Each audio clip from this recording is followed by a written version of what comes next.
Mga kapuso, 15 tulog na lang, Pasko na. Sa mga naghahanap ng mga mapapasyalan ngayong holiday season, subukan nyo sa ilang lugar sa probinsya. Tulad na lang sa Davao City kung saan atraksyon ng sky cycling o pagbibisikleta sa ere. Makibalita tayo kay Sozi Alamban.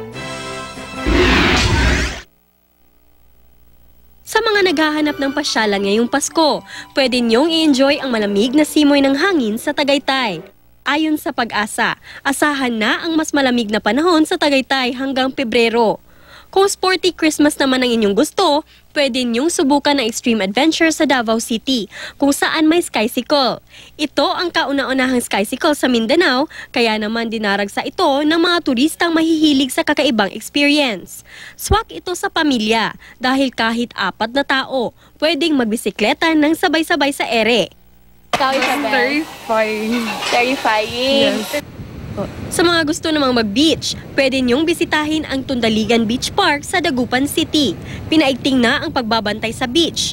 Target daw ng mga otoridad ang zero drowning incident sa pagdagsa ng mga turista ngayong holiday season. Kung malafiestang pagdiriwang ng Pasko ang gusto nyo, pwede kayong dumayo sa Davao City. Doon, taunang ipinagdiriwang ang Pasko Fiesta. Ang ibang lugar naman, tulad ng bahay na ito sa makilala North Cotabato, dinarayo dahil sa nagagandahang dekorasyon. Nasa 5,000 Christmas lights at 300 parol ang ginamit para magdingning ang bahay. Recycled materials naman ang gamit sa mga parol na nakasabit sa palibot ng plaza at munisipyo na ito sa Bani, Pangasinan.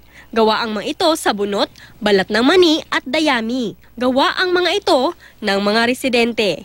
Sozi Alamban, Nagbabalita, Pilipinas.